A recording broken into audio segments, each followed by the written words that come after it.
नमस्कार दोस्तों, मैं Satyam Singh learning by SR के यूट्यूब चैनल पर आप सभी का हार्दिक स्वागत करता हूं। तो चलिए दोस्तों, जो कुछ संख्याएं बची हैं तो आज के इस वीडियो में हम उन संख्याओं के बारे में डिस्कशन करेंगे और इस टॉपिक को आज ही क्लोज कर देंगे। तो चलिए टाइम बर्बाद ना करते हुए हम जो है अगली संख्या के बारे में जो है देखते हैं। अगली संख्या के बारे में हमको सम संख्या के बारे में पढ़ना है। सम संख्या इवन नंबर, इसकी डिफिनीशन होगी वे सभी प्राकृतिक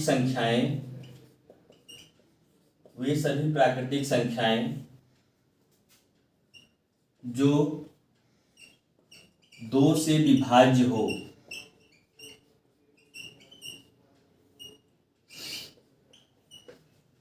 तो सम संख्याएं कौन सी होती हैं? वे सभी प्राकृतिक संख्याएं जो दो से विभाज्य हो, जो दो से पूरी तरीके से विभाजित हो जाती हैं, वो सभी संख्याएं सम संख्याएं होती हैं। जैसे एग्जाम्पल में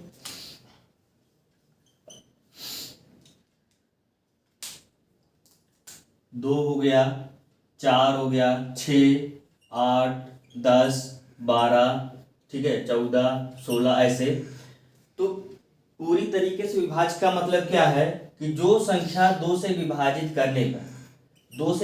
करने पर शेषफल 0 आए। 2 का पहाड़ा 16 में पढ़ेंगे कितनी बार जाएगा? 8 बार।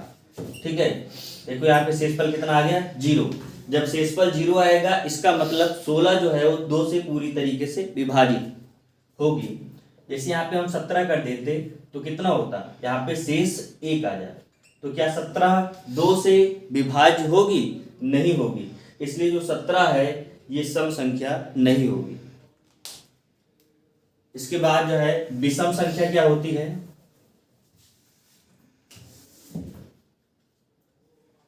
विषम संख्या 8 नंबर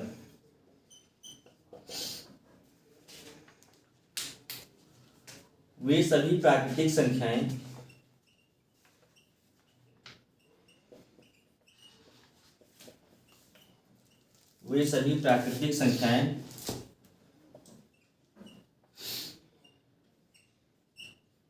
जो दो से विभाजित ना हो। ठीक है, तो विषम संख्याएं कौन कौन सी होती हैं? जो दो से विभाजित नहीं होती हैं। जैसे एग्जाम्पल में 1 हो गया, ठीक है, 3 हो गया, 5, 7, 9, 11, 13, 15, ठीक है, एंड सो ऑन। ठीक है, तो ये सारी संख्याएं क्या होंगी? ये सारी संख्याएं दो से विभाजित नहीं होंगी। तो जो संख्या दो से विभाजित होती हैं वो सम संख्याएं होती हैं, जो संख्याएं दो से विभाजित नहीं होती हैं वो विषम संख्याएं होती हैं। इस यहाँ पे एक नोट पॉइंट लिखिएगा, आप लोग जो है नोट पॉइंट लिखिएगा। 0 एक सम संख्या है।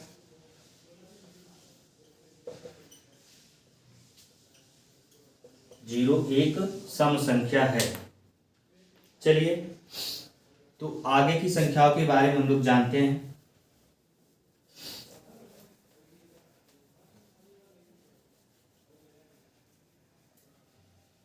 आगे अभाज्य संख्या क्या होती है इसके बारे में हम लोग जानेंगे।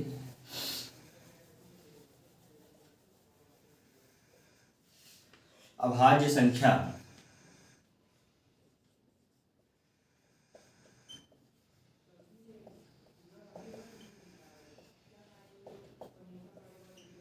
प्राइम नंबर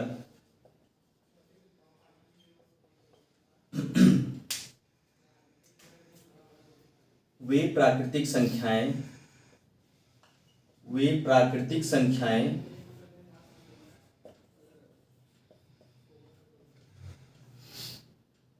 जिनके वे प्राकृतिक संख्याएं जिनके केवल और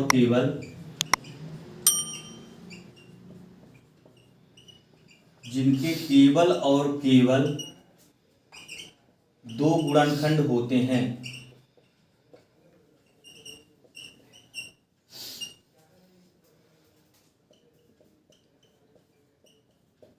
वे प्राकृतिक संख्याएं जिनके केवल और केवल दो गुणनखंड होते हैं अभाज्य संख्या कहलाती है।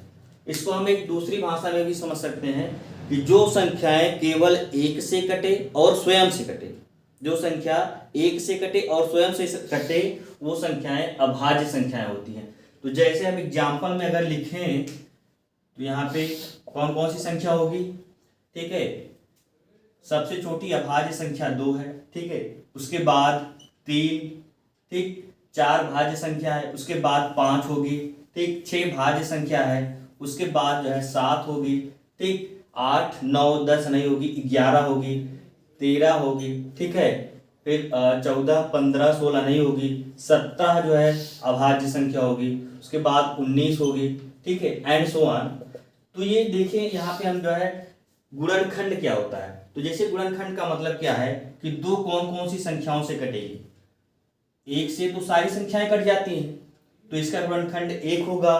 और हर संख्या स्वयं से भी कट जाती है, तो यहाँ पे 2 के कितने गुणनखंड हुए, 2, ठीक है। ऐसे अगर हम 3 के गुणनखंड निकालें तो 1 से सारी संख्याएं कट जाती हैं और प्रत्येक संख्या स्वयं से भी कट जाती है। अगर यहाँ पे हम 13 का भी निकालें तो ये 1 से कटेगी, उसके बाद स्वयं 13 से कटेगी। इसके अलावा किसी संख्या से कटेगी क्या, है 2 से कटेगी या 3 से कटेगी, 4, मतलब इसके अलावा ये किसी संख्या से नहीं कटेगी, केवल 1 से कटेगी और स्वयं से कटेगी। तो जितनी संख्याएं हैं जिनके केवल और केवल दो गुणनखंड, न 2 से कम हो न 2 से ज्यादा हो, तो वो सारी संख्याएं अभाज्य संख्याएं होती हैं।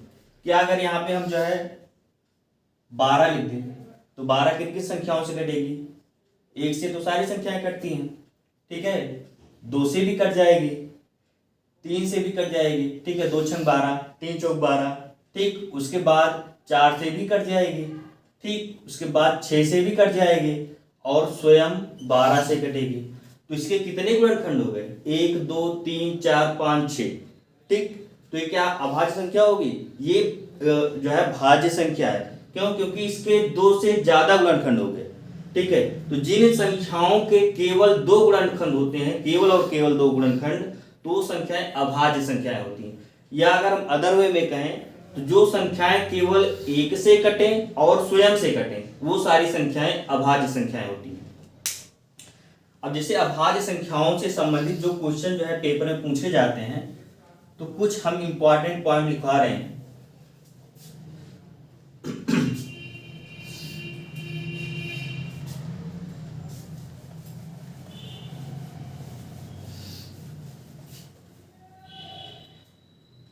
अभाज्य संख्याओं के बारे में सब इंपॉर्टेंट पॉइंट।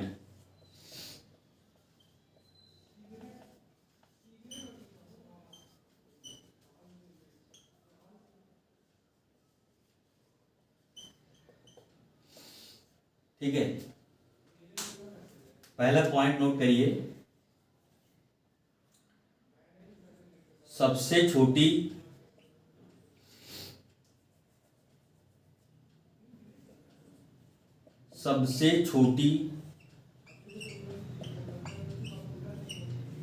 अभाज्य संख्या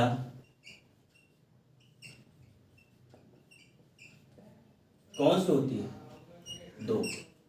सबसे छोटी अभाज्य संख्या कौन सी होती है, 2, जो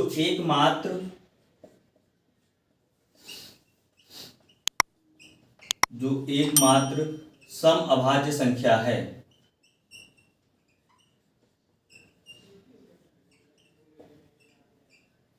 ठीक, दूसरा पॉइंट नोट करेंगे हम,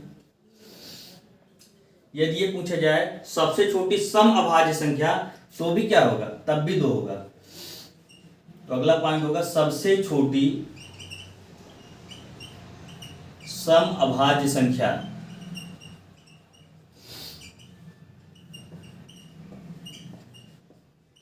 क्या होगी, 2 ही होगी। अगला पॉइंट, अगर पूछा जाए सबसे छोटी विषम अभाज्य संख्या, सबसे छोटी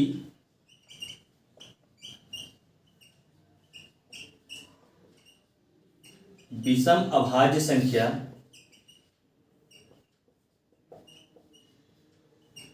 क्या होगी? 3 होगी। अभी हम समझा रहे हैं, पहले पॉइंट नोट कर लीजिए। अगला पॉइंट, 1 से 50 तक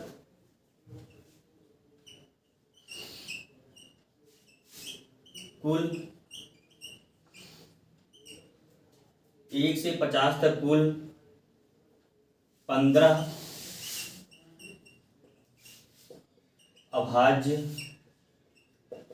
संख्याएं होती हैं। ठीक है। अगला पॉइंट, 1 से 100 तक कुल 25 अभाज्य संख्याएं होती हैं।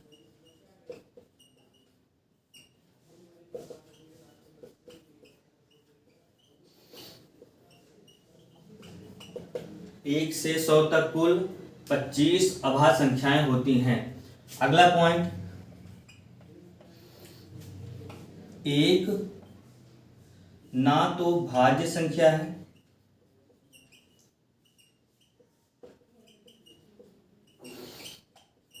एक ना तो भाज्य संख्या है और ना ही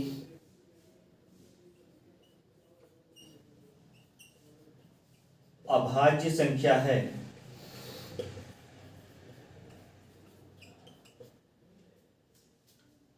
यह एक विषम संख्या है।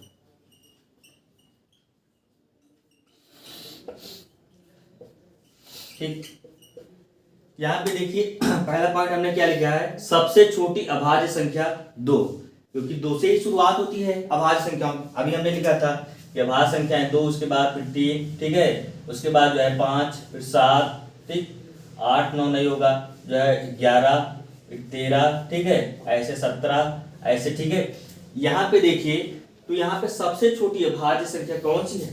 2, जो एकमात्र सम अभाज्य संख्या है। कहने का मतलब जो 2 है या एकमात्र सम अभाज्य संख्या है, बाकी जितनी अभाज्य संख्याएं होती हैं वो विषम संख्याएं होती हैं। ठीक है, केवल एक यही सम संख्या है जो अभाज्य भी है और सम संख्या भी है। बाकी सारी संख्याएं जो होती हैं अभाज्य संख्याएं, वो सब विषम संख्याएं होती हैं। दूसरा पॉइंट है सबसे छोटी सम अभाज्य संख्या, तो भाई ये सम भी है, ठीक, तो सबसे छोटी अभाज्य संख्या 2 होगी और सबसे छोटी सम अभाज्य पूछे तो अभाज्य संख्या हो और सम भी हो तो ये 2 ही होगी। लेकिन अगर तीसरे पॉइंट में देखिए क्या लिखा है, सबसे छोटी विषम अभाज्य संख्या कौन सी होगी? तो अभाज्य संख्या हो और विषम हो तो उसमें सबसे छोटी कौन सी होगी? भाई ये तो सम हो गई, अब विषम की शुरुआत यहां से हो रही है तो इसमें सबसे छोटी कौन सी होगी? 3। यहाँ पे अभाज्य संख्या ऐसी अभाज्य संख्या जो विषम हो और सबसे छोटी हो, तो सबसे छोटी विषम अभाज्य संख्या 3। 1 से 50 तक कुल 15 अभाज्य संख्याएं होती हैं।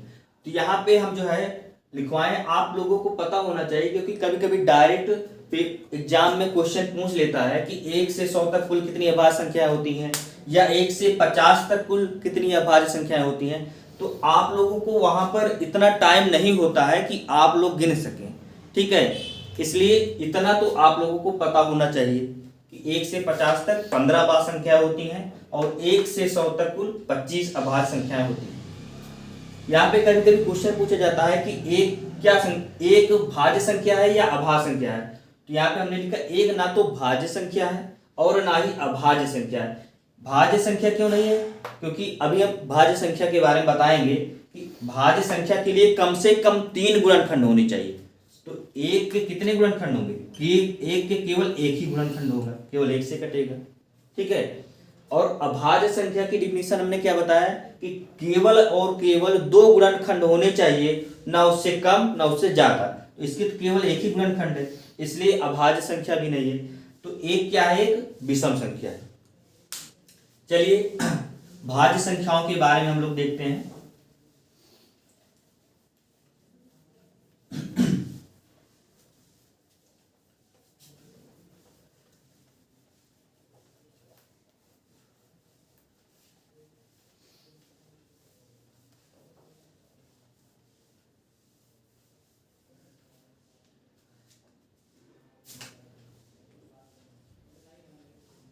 भाज्य संख्या, कंपोजिट नंबर,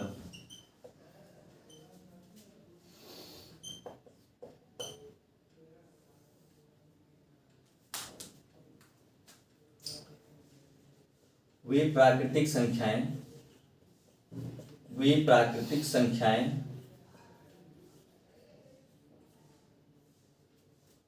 जिनके कम से कम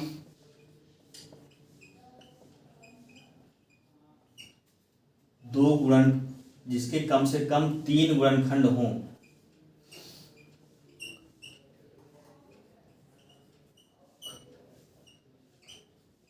वे प्राकृतिक संख्याएं जिनके कम से कम 3 गुणनखंड हो, वो कौन सी संख्याएं होती हैं? भाज्य संख्याएं होती हैं। तो यहाँ पे यही है कि ऐसी प्राकृतिक संख्या जिसके कम से कम 3 गुणनखंड हो, इसका मतलब मिनिमम उसके 3 गुणनखंड होने चाहिए। ज्यादा से ज्यादा कितना भी हो, 4, 5, 6, 8, 10, 20 कुछ भी हो, लेकिन कम से कम 3 होने चाहिए, 3 से कम नहीं होने चाहिए। अगर 3 से कम हो गया, 2 गुणनखंड हो गए, तो अभाज्य संख्या हो जाएगी। ठीक है, तो यहाँ पे हम एग्जाम्पल में अगर इसके लिखें, कौन कौन संख्याएं भाज्य होंगी? सबसे पहले तो 1 ना तो भाज्य है ना अभाज्य, 2 और 3 अभाज्य संख्या है। फिर सबसे पहली भाज्य संख्या क्या कौन सी होगी? 4। 5 अभाज्य संख्या है, उसके बाद 6 होगी। ठीक है, 7 नहीं है, 8 होगी, 9 होगी, 10 होगी, 11 नहीं है, 12 होगी। ठीक है, 13 नहीं है, 14 होगी, 15 होगी, 16 होगी, 17 नहीं है, 18 होगी, ऐसे। ठीक है, 19 नहीं है, 20 होगी। तो ऐसे जितनी संख्याएं हैं, ठीक है, जिनके जो है कम से कम 3 गुणनखंड हो, और ज्यादा चाहे जितने गुणनखंड। जैसे यहाँ पे हम गुणनखंड की बात करें, ठीक है, तो 4 के कितने गुणनखंड होंगे? तो 4 कौन कौन सी संख्या से कटेगी? सबसे पहले 1 से तो सारी संख्याएं कटती हैं, 4 2 से भी कट जाएगी। ठीक, और कोई भी संख्या हो स्वयं से तो कटती ही कटती है। तो इसके कितने हो गए? इस शर्त का जो है पालन ये संख्या कर रही है, इसके कम से कम 3 गुणनखंड हो गए, तो ये भाज्य संख्या होगी। जैसे हम अगर और किसी संख्या मान लीजिए 10 का निकालें, तो 10 1 से तो सारी संख्या कटती है, 2 से भी कट जाएगी। ठीक है, 5 से भी कट जाएगी, और स्वयं से भी कटेगी। इसके कितने गुणनखंड होंगे? 4। तो जितनी भी संख्याएं हैं जिनके कम से कम 3 गुणनखंड हो, तो सारी संख्याएं भाज्य संख्याएं होती हैं। अब इसके बारे में भी कुछ जो है पॉइंट हम नोट करवा रहे हैं, आप लोग जो है नोट करिए।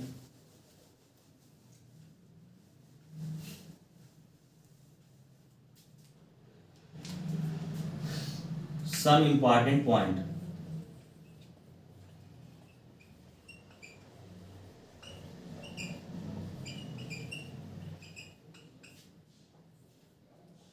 भाज्य संख्याओं के बारे में सबसे पहली, सबसे छोटी भाज्य संख्या, सबसे छोटी भाज्य संख्या, तो अभी हमने बताया कि सबसे छोटी भाज्य संख्या जो होती है वो 4 होती है। ठीक है, अगर हम अगला जो है पॉइंट नोट करें, सबसे छोटी समभाज्य संख्या, सबसे छोटी समभाज्य संख्या अगर पूछे तो भाई सबसे छोटी तो 4 है। अब भाज्य में सम हो तो ये सम भी तो है ना, 4 सम भी तो संख्या होती है, क्योंकि वे संख्या जो 2 से कट जाती हैं, विभाजित हो जाती हैं, वो सम भी होती हैं, तो ये सम भी है। तो सबसे छोटी समभाज्य संख्या कौन सी होगी? ये 4 ही होगी। अगर पूछे सबसे छोटी विषम भाज्य संख्या, सबसे छोटी विषम भाज्य संख्या,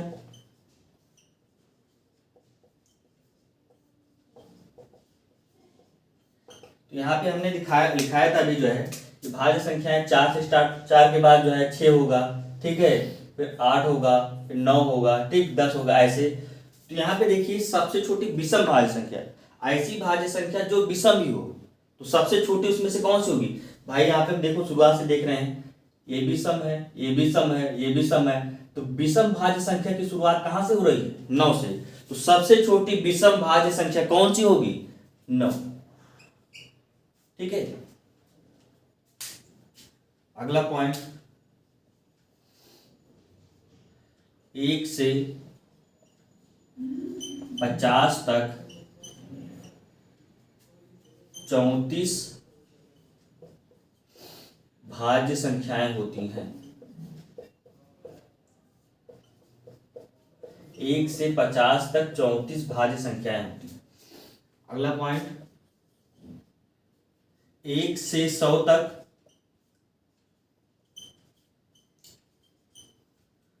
74 भाज्य संख्याएं होती हैं।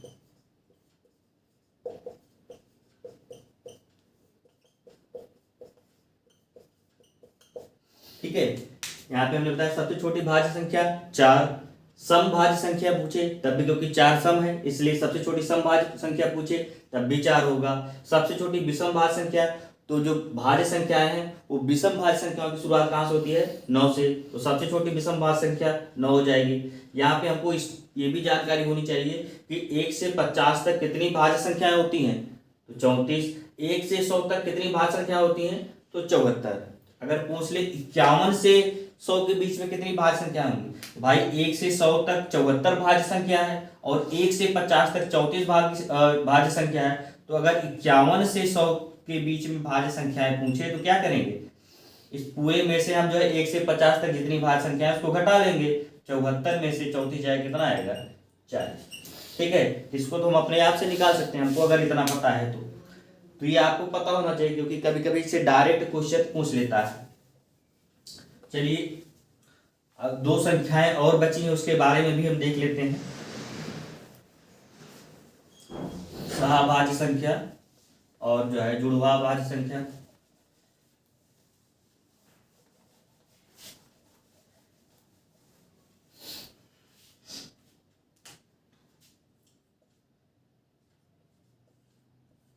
सहअभाज्य संख्या इंग्लिश में बोलते हैं को प्राइम नंबर, को प्राइम नंबर।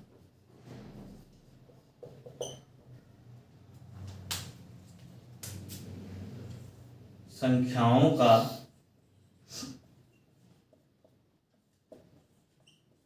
ऐसा युग्म, संख्याओं का ऐसा युग्म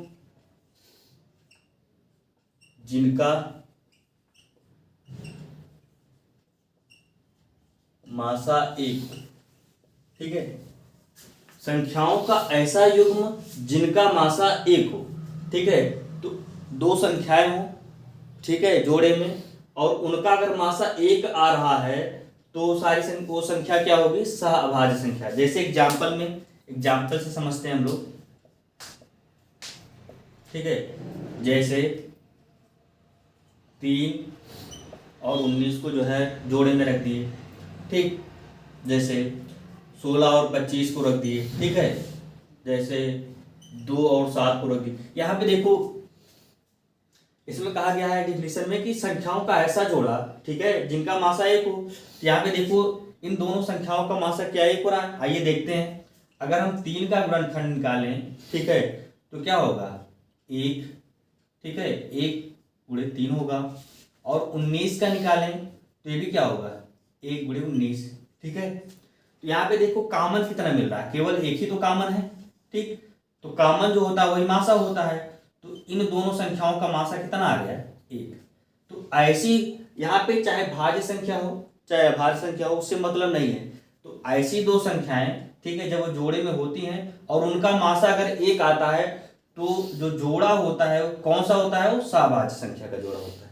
ठीक है, जैसे यहाँ पे अगर इसको हम निकालें तो इसका गुणनखंड क्या होगा, 1 गुणे 2 गुणे 2 गुणे 2 गुणे 2। ठीक है, यहाँ पे 25 का गुणनखंड निकालेंगे, अभाज्य गुणनखंड, तो कितना आएगा, 1 गुणे 5 गुणे 5। ठीक, 25। तो यहाँ पे देखो कॉमन कितना मिल रहा है, केवल हमको 1 ही तो कॉमन मिल रहा है। तो यहाँ पे इन दोनों का मासा भी क्या होगा, 1। आप लोग बताइए, क्या 6 और 15 ये सहभाज्य संख्या है। यहाँ पे जैसे हम निकालें 6 का गुणनखंड, अभाज्य गुणनखंड, तो कितना होगा, 1 गुणे 2 गुणे 3। ठीक, यहाँ पे 15 का अभाज्य गुणनखंड निकालें तो कितना आएगा, यहाँ पे 1 गुणे 3 गुणे 5, ठीक है। तो यहाँ पे देखो कॉमन कितना मिल रहा है हमको, एक तो कॉमन है ही, इसके अलावा देखो 3 भी कॉमन है दोनों में, तो जो इसका मासा आएगा कितना आएगा, 1 गुणे 3, कितना आ गया 3। तो मासा कितना आना चाहिए, अगर दो संख्याएं हैं जोड़े में हैं, अगर उनका मासा 1 आ रहा है तभी वो क्या होंगी, सहअभाज्य संख्या होंगी। अगर मासा 1 नहीं आ रहा है तो सहअभाज्य संख्या नहीं होगी। तो क्या ये सहअभाज्य संख्या होगी, नहीं होगी, ये सहअभाज्य संख्या नहीं होगी, ठीक है। चलिए अगली संख्या के बारे में देखते हैं।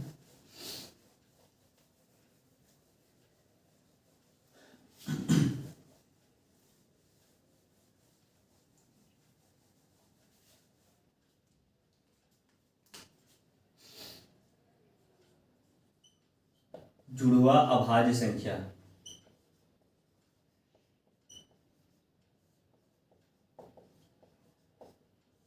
इसको इंग्लिश में बोलते हैं twin prime number, twin prime number, ठीक है। इसकी डिफिनीशन होगी, जिन अभाज्य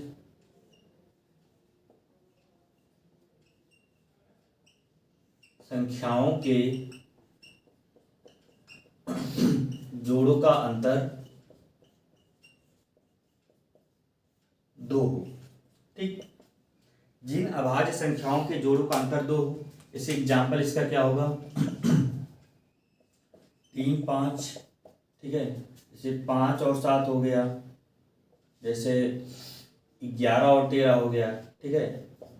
जैसे 17 और 19 हो गया, 29 31 हो गया, ठीक, इसी। जैसे यहाँ पे कहा गया है कि जिन अभाज्य संख्या, तो यहाँ पे केवल अभाज्य संख्या ही रखनी है, जुड़वा अभाज्य संख्या, यहाँ पे भाज्य संख्या नहीं आएगी जोड़े में।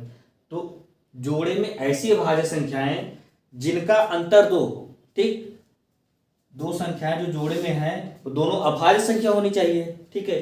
इसके अलावा क्या है, दूसरी शर्त क्या है कि दोनों का अंतर 2 होना चाहिए। जैसे यहाँ पे देखो, ये 3 और 5 का जोड़ा है, तो 3 भी अभाज्य संख्या है, 5 भी अभाज्य संख्या है, और दोनों का अंतर कितना है, 5 में से 3 घटाएंगे कितना आएगा, 2। तो ये क्या होगी, जुड़वा अभाज्य संख्या। ऐसे यहाँ पे देखो 5 भी अभाज्य संख्या, 7 भी अभाज्य संख्या है, और दोनों का अंतर कितना होगा, 2, ठीक। ऐसे इसमें भी 11 और 13 दोनों अभाज्य संख्या है, दोनों का अंतर निकालेंगे तो कितना आएगा, 2। ऐसे ये भी जो है, तो जितनी भी अभाज्य संख्याएं हैं, ठीक है, अगर 2 अभाज्य संख्याओं को साथ में रखा जाए और उनका अंतर 2 हो तो ऐसी संख्याओं को जुड़वा अभाज्य संख्या बोलते हैं। जैसे 1-2 क्वेश्चन हम आप लोगों को जो है करवा रहे हैं।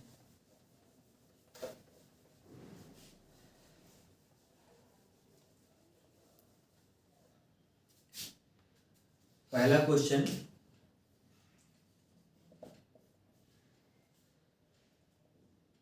जैसे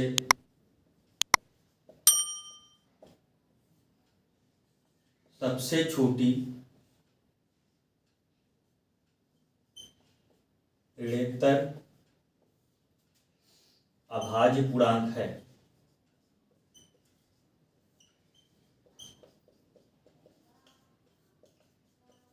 सबसे छोटी ऋणोत्तर अभाज्य पूर्णांक है। ऑप्शन है आपके, पहला 0, दूसरा 1, और तीसरे में जो है 2, और चौथे में 3। तो अभी हमने बताया सबसे छोटी ऋणोत्तर मतलब जो ऋणात्मक संख्या ना हो, ठीक है। तो सबसे छोटी अभाज्य पूर्णांक पूछा है, तो सबसे छोटी अभाज्य पूर्णांक हमने बताया था अभी क्या होती है, 2 होती है। तो चाहे सबसे छोटी अभाज्य पूर्णांक पूछे या सबसे छोटी सम अभाज्य पूर्णांक पूछे, तब ऐसा क्या होगा, 2। लेकिन अगर पूछे कि सबसे छोटी विषम अभाज्य संख्या क्या कौन सी होगी, तो सबसे छोटी विषम अभाज्य संख्या क्या होती है, 3। तो यहाँ पे तो विषम लगा नहीं है, तो सबसे छोटी अभाज्य पूर्णांक पूछा है, तो हमारा आंसर क्या हो जाएगा, सी वाला।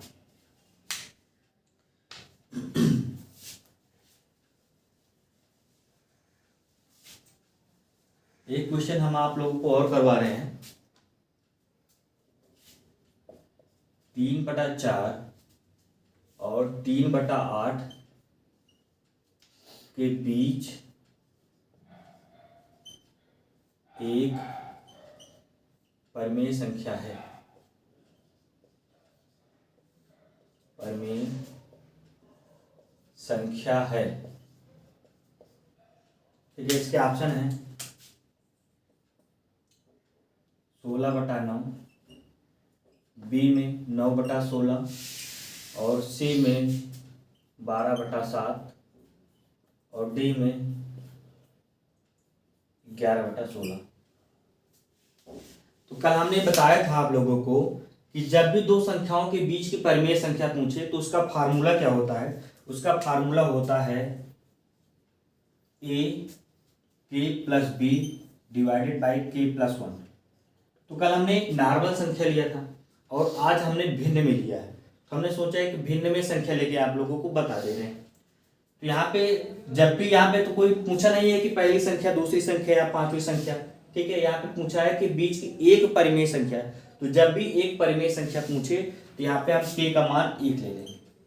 ठीक है, यहाँ पे k का मान 1 ले रहे हैं और यहाँ पे a का मान 3/4 दिया गया है और b का मान 3/8 दिया गया है। तो यहाँ से हम निकाल लेंगे।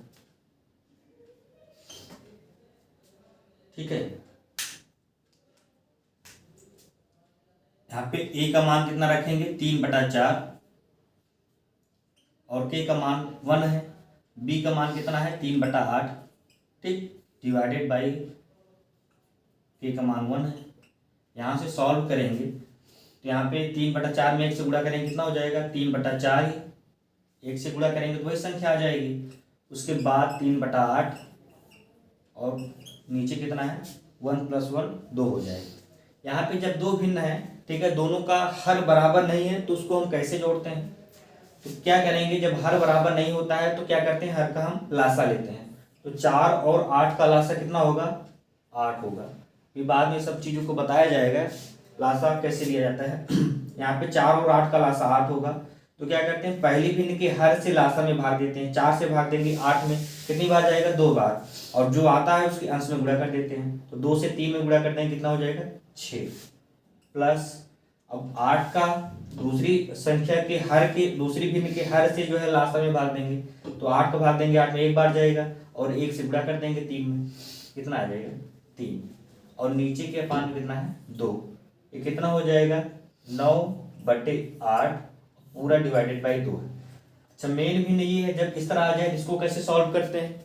ये ऊपर एक भिन्न के रूप में है लेकिन एक नीचे वाली जो है एक पूर्णांक के रूप में है। इसको भिन्न अगर बनाएंगे तो क्या होगा, जब भी कोई संख्या होती है तो अगर हम उसको 1 से डिवाइड कर दें क्या उसके मान में कोई फर्क होगा, नहीं होगा।